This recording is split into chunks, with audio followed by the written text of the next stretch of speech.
자, 이 책 사피엔스는 지난 2011년, 13년 됐죠. 2011년 이스라엘 출신의 역사학자인 유발 하라리가 발표한 책입니다. 왜 하필 인류라는 종이 지구를 지배하게 되었는지를 역사적인 시각에서 밝혀낸 책으로 지금까지 전 세계적으로 무려 2천만 부 이상 판매된 책입니다. 개인적으로 유발 하라리는 글을 참 잘 쓰는 사람인 것 같습니다. 일단 책 구성도 깔끔하고 구성에 따른 내용도 충실하고 문장력도 뛰어납니다. 그런데 이 책에 대한 정보가 부족한 상태에서 마치 다른 책을 볼 때처럼 첫 페이지부터 별 생각 없이 읽다 보면 핵심을 놓치면서 뭐가 뭔지 모르는 상태가 될 수도 있을 것 같습니다. 이 책을 그렇게 읽으시는 분들이 꽤 많아요. 그래서 오늘은 이 책의 핵심 내용과 저자인 유발 하라리가 이 책 전체를 통해 말하고 싶었던 중심 메시지를 중심으로 소개할 예정입니다. 조금 전에 말씀드린 것처럼 오디오북 듣듯이 편하게 들어보셔도 좋을 것 같습니다. 이 사피엔스는 총 4개의 챕터로 구성되어 있습니다. 각각 인지혁명, 농업혁명, 인류의 통합, 과학혁명이라는 제목입니다. 책 구성이 워낙 좋기 때문에 그 구성에 따라서 설명해 보도록 하겠습니다. 먼저 유발 하라리의 사피엔스는 어떤 책인가를 정의하고 넘어갈게요. 이 사피엔스는 신체 능력이 그다지 뛰어나지 않은 인류가 어떻게 지구의 지배자가 되었는지를 역사적 관점에서 관찰한 책이고요. 그리고 사피엔스의 종말까지를, 멸종까지를 다루는 책입니다. 조금 전에 4가지 챕터로 구성되어 있다고 말씀드렸는데 이제부터 소개를 시작하겠습니다. 첫 번째는 인지혁명입니다. 제 생각에는 이 책에서 가장 중요한 내용이라고 생각이 되는데요. 자, 시작하겠습니다. 이 사피엔스는 학설이 여러 가지가 있지만 대략 한 15만 년 전 아프리카에서 시작된 것으로 보고 있습니다. 그런데 사피엔스가 언제 시작되었느냐는 사실 그다지 중요한 얘기는 아닌 거죠. 왜냐하면 이 사피엔스라는 종 자체는 원래 네안데르탈인이나 아니면 아시아 쪽에 있던 호모 에렉투스나 이런 여러 인류의 그 가지들이 있었잖아요. 그런 가지들 중에 원래 하나일 뿐이었다는 거죠. 그런데 그렇게 여러 인류 종류 중에 하나였던 사피엔스가 특별한 존재가 된 거는 약 7만 년 전에 벌어진 인지혁명 때문이라고 합니다. 사실 그 전까지는 지구상에서 사피엔스는 그다지 중요한 종이 아니었고, 사피엔스가 이제 시작될 때는 유럽 쪽에는 네안데르탈인들이 주로 있었고, 아시아 쪽에는 호모 에렉투스가 주로 있었고, 그들이 지배하고 있었는데, 결국은 그러다 이제 공생하는 시간도 있었지만, 결국은 약 7만 년 전에 사피엔스에게 인지혁명이 일어나면서 나머지 인류 종들이 다 멸종하게 된 거죠. 그래서 그 이후 사피엔스는 지구의 지배자가 될 수 있었다는 겁니다. 그럼 먼저 그 전까지의 인류의 역사를 쭉 한번 살펴보면 우리 교과서에서 많이 봤던 얘기니까 간단하게 넘어가겠습니다. 우선 직립보행을 하게 되면서 손이 자유로워졌죠. 그러면서 도구를 다루는 데 익숙해졌고, 또한 직립보행을 하게 되면서 여성의 산도가 좁아졌습니다. 그래서 다른 동물에 비해서 이른 출산을 하게 되었는데, 이게 왜 중요하냐면 이 이른 출산을 하게 됨으로써 인간의 사회성이 높아진 겁니다. 왜냐하면 이른 출산을 한다는 얘기는 엄마의 자궁 속에서 아이가 덜 성숙한 채로 태어난다는 얘기이기 때문에 그 아이가 스스로 독립하기까지는 다른 동물에 비해서 꽤 오랜 시간이 걸렸던 거죠.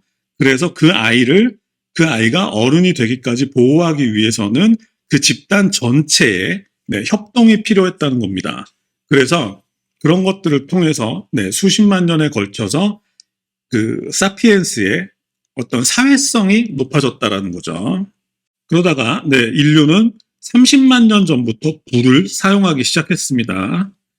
그래서 불 덕분에 자연 상태 그대로는 소화하기 힘든 밀이나 쌀 등을 먹을 수 있게 되었다는 거고, 이것은 나중에 농업혁명과 연결되는 얘기입니다. 다 아는 얘기죠. 자, 사피엔스는 약 15만 년 전에 아프리카에서 출현했습니다. 이후 다른 대륙으로 퍼져나갔는데 아까 말씀드렸던 것처럼 사피엔스가 도착한 곳에는 네안데르탈인이나 호모 에렉투스 같은 다른 인류가 전부 멸종했습니다. 사피엔스가 전부 죽여버렸다는 거죠. 이 인지혁명에 대해서 소개를 해보겠습니다. 자, 사피엔스는 약 7만 년 전부터 3만 년 전 사이에 인지혁명으로 인해서 그러니까 물 위를 타고 다니는 배나 그 다음에 등잔, 활과 화살, 바늘을 이미 그때 다 발명했습니다. 그리고 예술도 그때 시작되었고 종교와 상업도 이 시기에 출현했습니다. 우린 예전에 이 시기를 크로마뇽인이라고 부르죠. 요즘에는 크로마뇽인이라기보다는 그냥 사피엔스의 인지혁명이라고 부르는데 이때 대부분의 도구와 예술과 종교 같은 것들이 이때 다 시작되었다는 거죠. 그러니까 결국 인지혁명이라는 거는 이름에 혁명이 들어간 것처럼 사피엔스의 인지 능력에 혁명적 변화가 일어났다는 의미입니다. 그 중에서도 가장 중요한 것은 언어 능력의 비약적인 향상인데 사실 다른 동물들도 언어를 사용하죠. 하다못해 새들도 언어를 사용하죠. 그래서 동물들이 원숭이들이 얘기하는 걸 해석해 보면 독수리, 사자 이런 것들을 구분해서 말을 한다고 합니다. 그런데 사피엔스는 이 정도의 단순한 언어가 아니라 매우 복잡하고 구체적인 언어를 사용하기 시작했고 이 인지혁명 이후에 게다가 가장 중요한 거는 존재하지 않는 것에 대한 정보까지도 전달할 수 있게 되었다는 겁니다. 그러니까 독수리나 사자, 고양이 이런 것들은 존재하는 거기 때문에 동물들도 그것들을 구분하는 언어를 사용하지만 사피엔스는 인지혁명으로 인해서 존재하지 않는 것들도 언어로 표현할 수 있게 되었다는 겁니다. 대표적인 게 신이겠죠. 신은 눈으로 볼 수 없지만 사피엔스의 언어 능력은 그 신까지도 표현할 수 있게 되었다는 겁니다. 저는 개인적으로 이 모든 것의 배경에는 상상력의 비약적 발전이 있다고 생각하고 있습니다. 예를 들어 침팬치들은 조금 전에 말씀드렸던 것처럼 독수리나 사자 같은 표현을 할 수도 있지만 친구를 데이빗이라고 부르지는 않죠. 그런데 인지혁명 이후 인간은 친구라는 구체적인 대상에 데이빗이라는 추상적인 이름을 연결시킬 수 있게 되었습니다. 결국 그런 상상력이 신의 존재까지도 상상해낼 수 있지 않게 되었을까 생각하고 있습니다. 그리고 그런 상상력 덕분에 인류는 수많은 이방인과 유연하게 협력할 수 있게 되었습니다. 예를 들어 이 차이가 굉장히 중요한데 이 미래 씨앗을 지금 우리가 함께 뿌리면 6개월 후에는 우리가 다 배부르게 오랫동안 배부르게 먹을 수 있어. 이것은 6개월 후에 일어날 일에 대한 상상력이 뒷받쳐주지 않으면 불가능한 제안인 거죠. 이것은 다른 동물들에게서는 전혀 찾아볼 수 없는 일인데 이 사피엔스는 그것이 가능하게 되었다는 겁니다. 인지혁명 이후에. 인간들은 6개월 이후에 아주 오랫동안 우리가 만족하게 먹을 수 있는 그 풍족한 식량이 마련된다라는 것을 상상할 수 있게 되었다는 거죠. 그래서 이 책에서 이어서 이제 유명한 비유가 나오는데 그것은 이제 회사나 국가도 마찬가지라는 겁니다. 이 유발 하라리는 회사나 국가도 인간의 상상력이 만들어낸 상상력의 산물이라고 말하고 있습니다. 예를 들어 유발 하라리는 뿌조를 예로 드는데 저는 모임할 때는 간단히 삼성으로 바꿔서 얘기를 하는데 유발 하라리가 이렇게 질문을 하는 거죠. 그러면 삼성은 누구인가? 법인이라고 하는데 법인이라는 얘기는 인간이라는 얘기잖아요. 그렇다면 삼성은 누구인가? 라고 질문을 던졌을 때 그럼 이재용이 삼성인가? 아니면 주주들이 삼성인가? 이렇게 묻습니다. 그런데 이재용이 사라져도 주주들이 그 주식을 다 팔고 사라져도 삼성은 남아있는 거죠.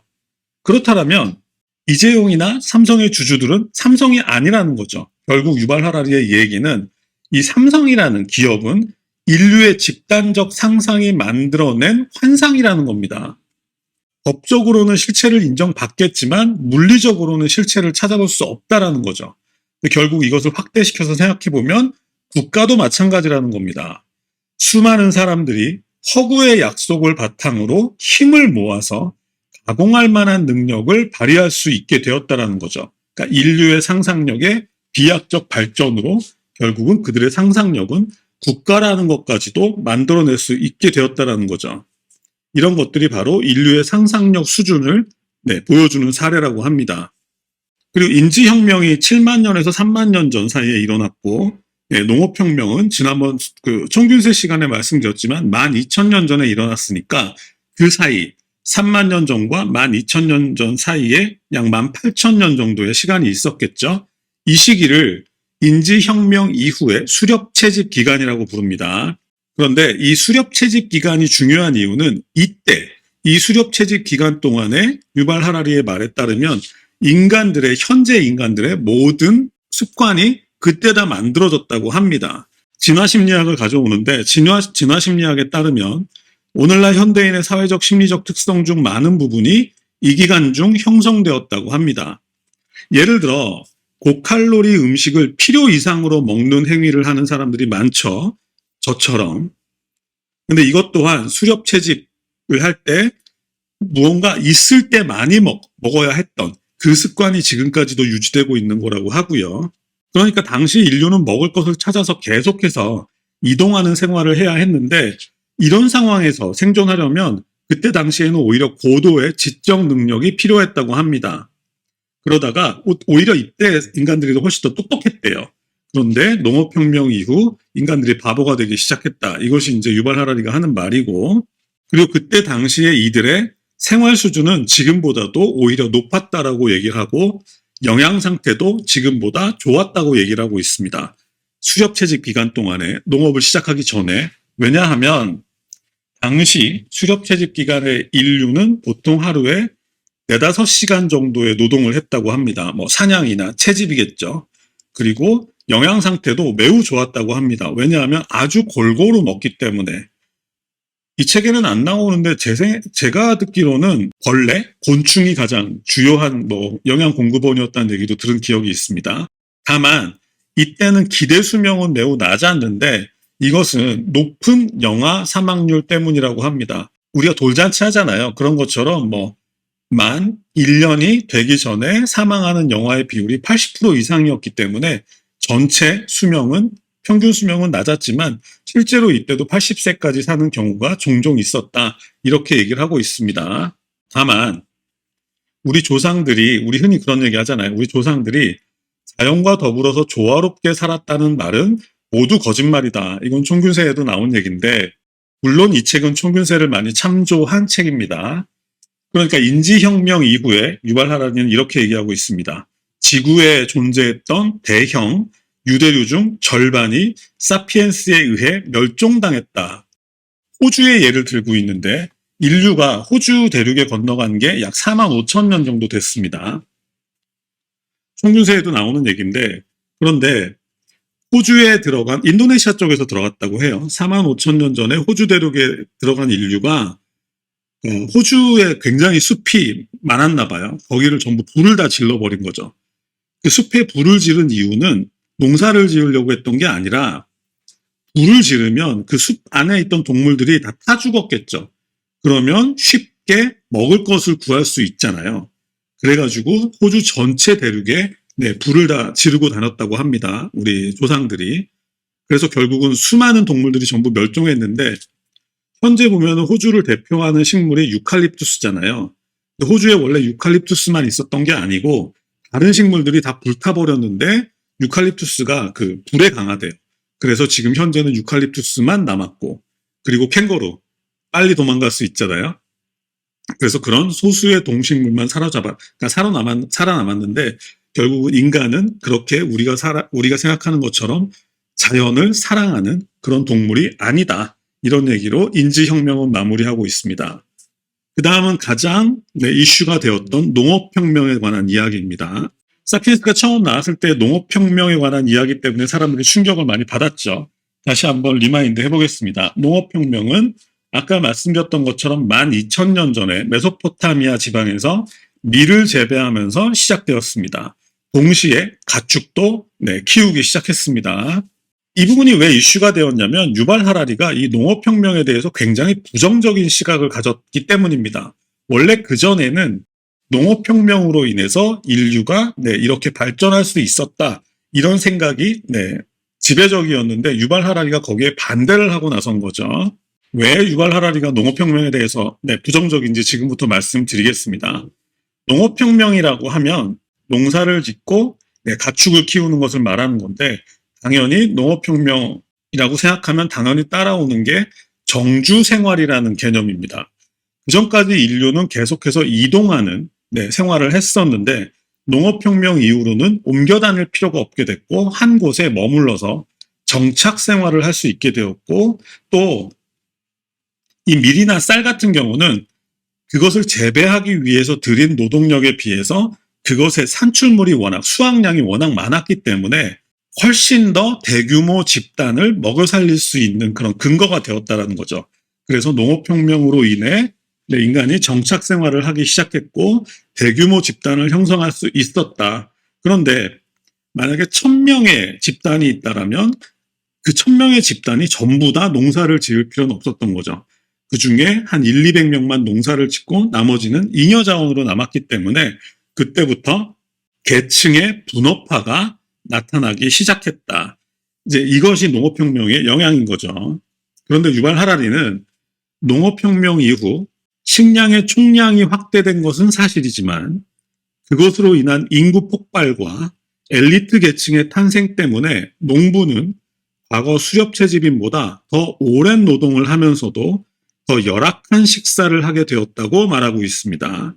그리고 그것은 지금까지도 계속되고 있다고 말하고 있습니다. 예를 들어서 흔히 드는 예가 인도죠. 지금 우리가 입고 있는 이 면티나 청바지 같은 것들 전부 면으로 만들죠. 그 면은 거의 다 지금 인도에서 생산이 되고 있는데 그 인도에서 면을 재배하는 농부들의 삶은 비참하기 그지없죠. 그들의 삶은 면을 아무리 많이 생산해도 개선되지 않죠. 구조적인 이유 때문에. 하지만 선진국에 사는 사람들은 면을 재배하지 않아도 잘 살죠. 이런 구조가 농업혁명 때문에 생겼다고 유발 하라리는 주장하고 있는 거죠.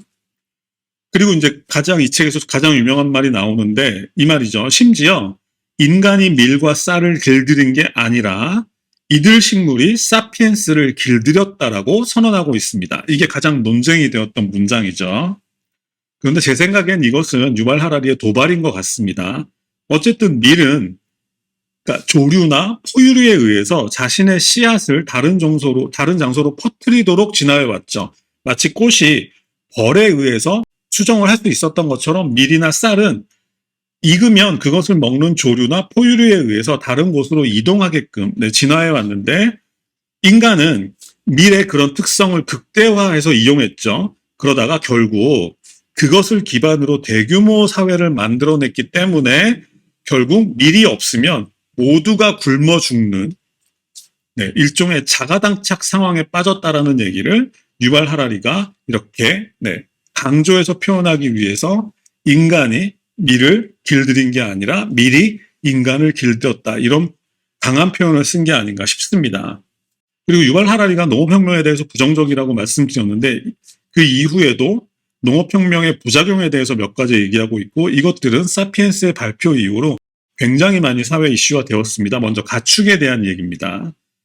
다른 얘기는 빼고 현재 전 세계에는 양이 10억 마리가 있고 돼지가 10억 마리가 있고 소가 10억 마리가 있고 닭이 250억 마리가 있다고 합니다. 그런데 그 가축들 대부분은 지금 현재 매우 열악한 환경에서 수명대로 살지도 못하고 도살당하고 있죠. 그것을 지금 비판하고 있는데 예를 들면 우리나라 같은 경우는 닭이죠. 닭이 원래 수명은 한 10년쯤 되는 걸로 알고 있는데 지금 우리나라에서는 그 좁은 철장 속에 그 다음에 밤에도 불을 끄지 않고 환하게 전등을 밝혀놓고 좁은 철장 속에서 제가 듣기로는 아마 30일 정도 지나면 도축을 해버리죠. 그러니까 수명이 10년인 닭을 철장 안에서 가둬서 키워서 30일 만에 도축을 해서 우리가 치킨을 먹고 있는 거죠. 그런 것들이 이 책 이후로 굉장히 이슈화 되었던 기억이 있고 그런데 심지어 제가 지금 닭의 비유를 들었는데 수렵 채집을 할 때는 소규모 집단의 어떤 영역, 우리 호랑이를 생각하면 되겠죠. 호랑이가 보통 수십 킬로미터 평방미터 수십 킬로 평방미터 넓은 지역을 아무튼 뭐 당연히 잘 모르겠지만 넓은 지역을 돌아다니면서 자신의 영역을 지키잖아요. 인간들도 마찬가지였다는 겁니다. 수십 킬로나 혹은 수백 킬로미터 범위의 지역을 여기저기 돌아다니면서 이제 먹고 살 때는 그러니까 자유로웠다라는 얘기죠. 그런데 현재 우리는 어떻습니까? 닭처럼 좁은 공간에 갇혀 살고 있죠. 그러면서도 죽도록 종일 노동만 하는 존재가 되었다는 겁니다. 유발 하라리가 비판하는 가축의 얘기를 꺼낸 건 결국은 인간 스스로도 이런 농업혁명 이후에 가축들처럼 갇혀버렸다라는 겁니다. 우리는 그 좁은 집을 사지도 못해서 너무너무 힘들어, 평생 힘들어 하다가 그냥 죽죠. 그리고 종일 아무리 열심히 노력을 해도 인도의 노동자들처럼 평생 가난에서 벗어나지 못하는 상태로 죽게 되죠. 그러니까 유발 하라리는 이런 시각에서 가축과 인류를 보고 있고 그것이 농업혁명 때문에 생긴 부작용이다. 이렇게 지적하고 있습니다. 게다가 인간은 점점 복잡해져가는 사회 시스템 모두를 자신의 뇌에 저장할 수 없죠. 그래서 그로 인해서 언어와 문자가 매우 중요해졌는데 그런데 원래는 인간의 필요에 의해서 만들어진 언어와 문자가 현재는 인류를 지배하고 있다는 거죠. 그러니까 인류는 지금 언어의 노예 상태가 되어 있다는 거죠. 뭐 예를 들어서 뭐 우리는 컴퓨터를 제대로 쓰기 위해서 평생 고생을 해야 되고 뭐 그런 것들이겠죠. 그리고 농업혁명 이후 대규모 집단이 출현하게 되면서 계층 분리가 아주 심화되었다고 하고 있습니다. 결국 어느 나라나 마찬가지지만 소수의 권력층에 속하지 않는 절대 다수는 일종의 노예 상태인 상태로 계속해서 과거나 지금이나 살고 있다는 거고 이 점에 대해서 부인하기는 쉽지 않죠. 그러니까 절대 다수, 뭐 90% 이상의 사람들은 자신이 자유로운 존재라고 그렇게 선뜻 말하기 힘든 상태에서도 지금도 살고 있잖아요. 이 모든 것들이 유발 하라리는 농업혁명의 부작용이다. 이렇게 보고 있습니다. 다음 3장은 인류의 통합에 관한 이야기입니다. 정치, 경제, 종교에 대한 이야기를 하는 장인데 먼저 경제부터 얘기를 해보죠. 자, 최초로 화폐 말고 화폐는 옛날에 조개 껍데기도 화폐니까 최초로 주화가 생겨난 거는 기원전 640년경 리디아에서 시작되었다고 합니다. 그런데 그 리디아에서 주화가 성공할 수 있었던 이유는 그것이 실물이 아니잖아요. 실물이 아님에도 불구하고 왕이 그 주화의 무게와 순도를 보증했다라는 거고 두 번째는 그것을 만약 위조할 경우 왕권에 대한 심각한 도전으로 받아들여졌다는 겁니다. 결국은 그런 왕의 권한에 의해서 권력에 의해서 주화라는 게 리디아에서 성공을 했고 그런 똑같은 시스템을 바탕으로 전 세계로 퍼져나갔다고 합니다. 지금도 마찬가지인 거죠. 그런데다가 심지어 유발 하라리는 돈은 종교도 초월한다라고 말하고 있습니다. 예를 들어서 달러 지폐에는 이렇게 써있죠. In God we trust. 이거는 종교적인 얘기죠. 기독교적인 얘기지만 이슬람을 믿는 사람들도 그 달러화는 매우 사랑한다. 돈은 종교를 초월할 정도로 전 세계를 지배하는 수단이 되었고 그리고 뭐 부작용, 돈에 대한 부작용이라면은 뭐 현재 우리가 겪고 있는 자본주의의 폐해가 전부 다 돈에 대한 부작용이겠죠. 예전에 그 알랭드 보통의 불안을 소개할 때도 이런 문장을 말씀드린 기억이 있는데 현대 사회에서 현대 자본주의 사회에서 돈이 없는 사람은 실패자로 낙인이 찍히죠. 그런 부작용도 있다. 두 번째는 정치에 관한 얘기입니다. 제국에 대해서 얘기를 하고 있는데 주로 뭐 최초로 제국이 이제 시작된 거는 페르시아나 로마 제국이겠죠.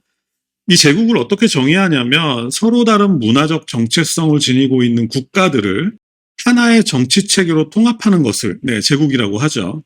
그런데 일반적으로 사람들은 이 제국이라는 단어를 부정적으로 생각하지만 유발 하라리는 실은 이 제국주의는 지난 2500년 동안 가장 일반적인 정치 조직이었다고 말하면서 이 제국이라는 것은 생각보다 매우 안정된 형태라고 설명하고 있습니다. 그리고 심지어 하나의 제국이 몰락한다 해도 대부분은 그 다음 제국이 그 자리를 넘겨받는다는 거죠. 그러면서 제국의 장점에 대해서 얘기를 하고 있는데 로마 제국의 예를 들자면 로마 제국은 아주 넓은 지역을 통합했죠. 하지만 각 지역의 특별한 문화는 존중했습니다. 예를 들어서 로마 제국 같은 경우는 이스라엘에 사는 사람들이 유대교를 믿는 것을 허용했습니다.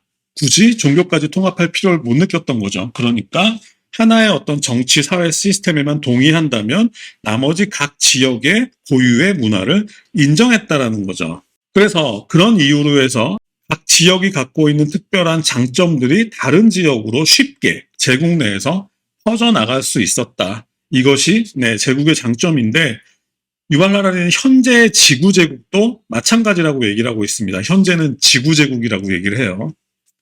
그러니까 현재까지도 여전히 제국주의에 대해 부정적인 의견이 다수지만, 그러면서도 그렇게 주장하는 사람들 또한 빠르게 지구 제국에 적응하기 위해 노력하고 있다고 말하고 있습니다. 우리나라만 해도 말로는 제국주의를 비판하지만, 하지만 한편에서는 글로벌 스탠다드를 따라가야 한다는 것에 대해서 굉장히 적극적이죠. 그리고 예를 들어 비트코인 같은 경우도 한쪽에서는 비판을 하죠. 경제가 통합되는 거 아니냐 하면서도 열심히 기회만 있다면, 소스만 있다면 투자하려고 하는 이런 양태를 보이고 있다. 그러니까 유발 하라리가 말하는 거는 우리는 그냥 관념적으로 제국주의에 대해서 부정적으로 항상 얘기를 하지만 현실은 그렇지 않다라는 걸 인정할 필요가 있다라는 의미에서 제국을 얘기하는 것 같고요. 그 다음 세 번째는 종교에 관한 얘기입니다. 종교 또한 부정적인 시각을 가진 사람들이 많지만 이 유발 하라리는 실제로 종교는 돈과 정치 다음으로 인류를 통합하는 가장 강력한 매개체 중 하나라고 말하고 있습니다. 그리고 과거의 종교는 세계 어느 나라에서나 지역적이고 배타적이었지만 점차 보편적이고 선교적인 종교가 대세를 이루게 되었다고 말하고 있습니다. 그리고 과거의 종교는 전부 다신교였죠. 예를 들어 우리나라만 해도 그렇잖아요. 부엌신이 따로 있고 어디신이 있고 어디신이 있고 다 따로 있는 거잖아요. 저는 이거를 이렇게 설명을 하는데, 왜 다신교였냐면은 예를 들어서 전쟁 문제를 평화의 신한테 상담하기는 좀 그렇잖아요.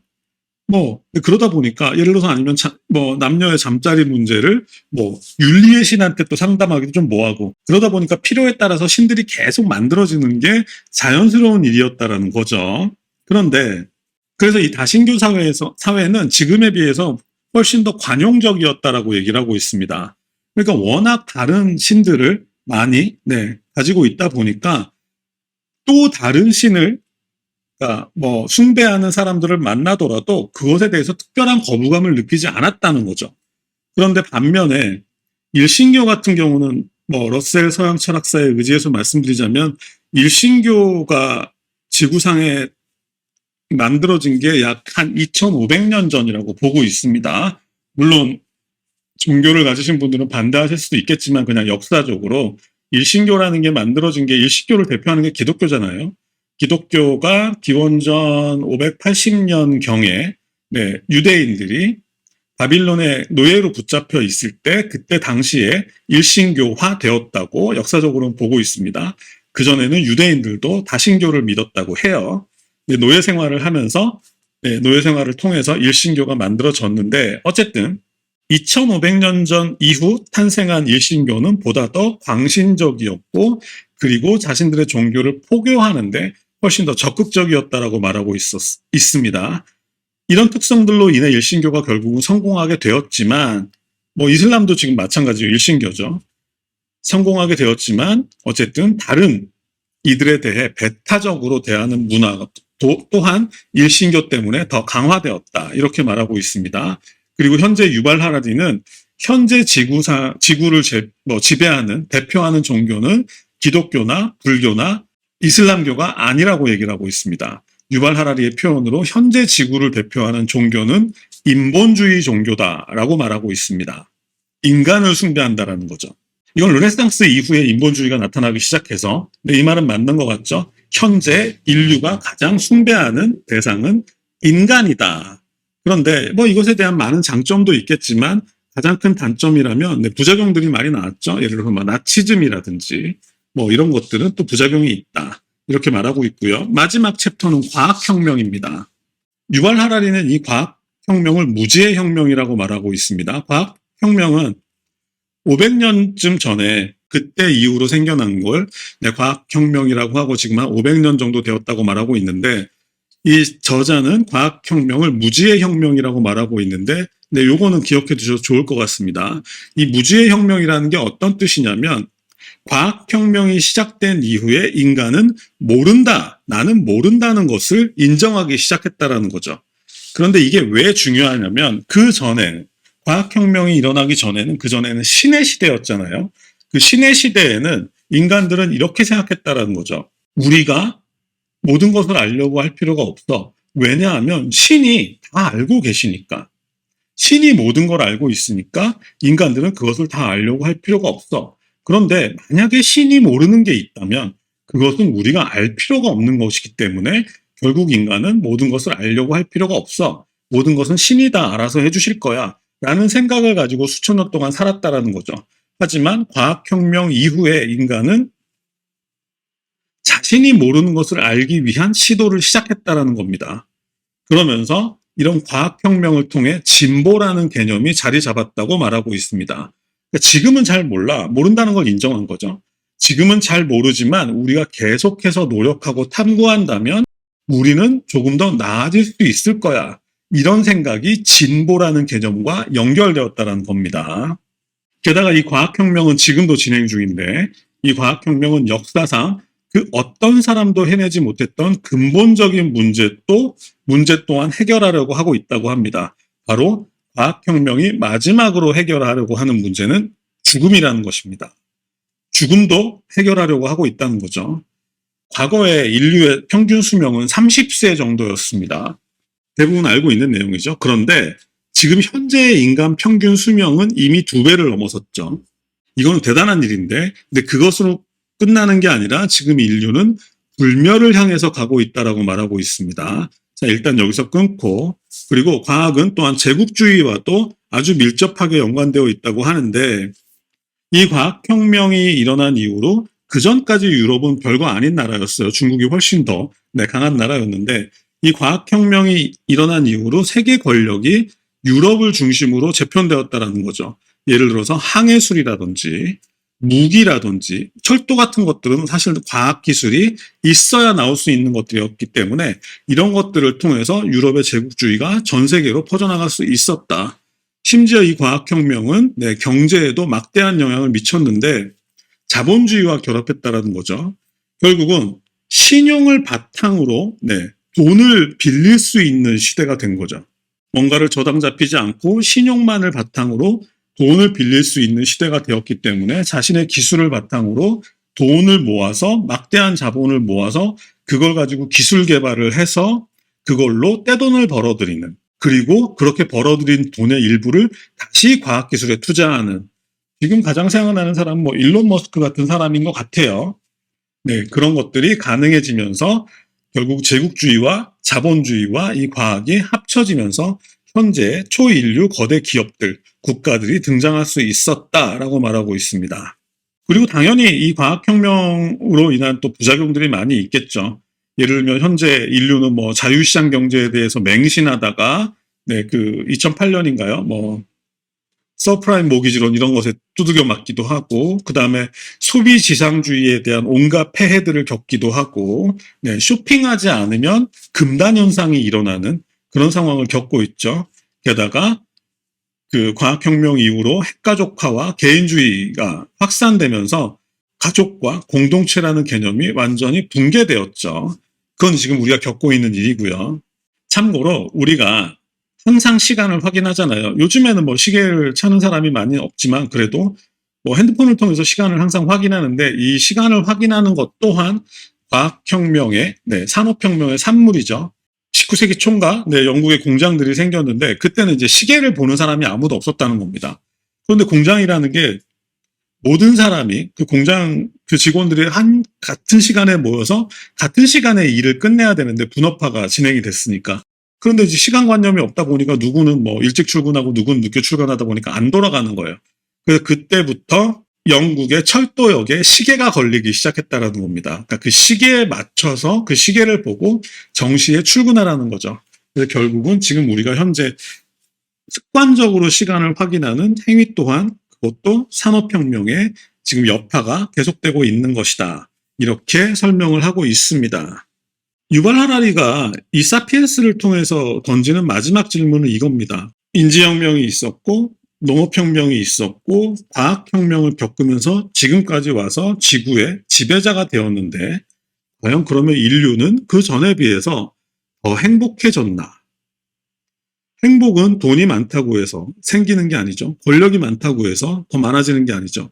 행복은 좀 다른 차원의 얘기인데 유발 하라리는 인류가 이런 혁명들을 거치면서 더 행복해졌나라고 만약에 묻는다면 자신은 그렇지는 않다고 대답할 것 같다 이렇게 말하고 있고요. 그리고 마지막으로 이 유발 하라리는 호모 사피엔스의 종말에 대해서 얘기를 하고 있습니다. 뭐 여러 다양한 얘기들이 있지만 어쨌든 정리해서 말씀드리자면 현재의 기술 수준으로도 인간의 장기 중 90% 이상은 인공장기나 다른 것들로 대체가 가능하다고 합니다. 기술 수준이 거기까지 왔다는 거죠. 물론 현재는 윤리적인 저항에 막혀서 조용하게 연구들이 이루어지고 있지만 이 저자는 결국 인간은 불멸의 길을 선택하게 될 것이라고 예언하고 있습니다. 불멸하는 인간들이 나타날 것이라는 거죠. 뭐 중간에 여러 가지 문제들이 있겠지만 어쨌든 그 불멸하는 인간들, 그 인간들은 더 이상 호모 사피엔스라고 말할 수 없다. 우리는 지난번에 소립자 얘기를 할 때도 이 얘기를 했었죠. 과거의 인간들이라고 얘기를 하죠. 마찬가지로 이 불멸하는 인간들은 더 이상 호모 사피엔스라고 말할 수는 없다라고 말하면서 이 사피엔스에 대한 이야기, 그러니까 사피엔스의 시작부터 끝까지를 말하면서 이 책은 마무리되고 있습니다. 오늘 사피엔스에 대한 소개는 여기까지 하겠습니다.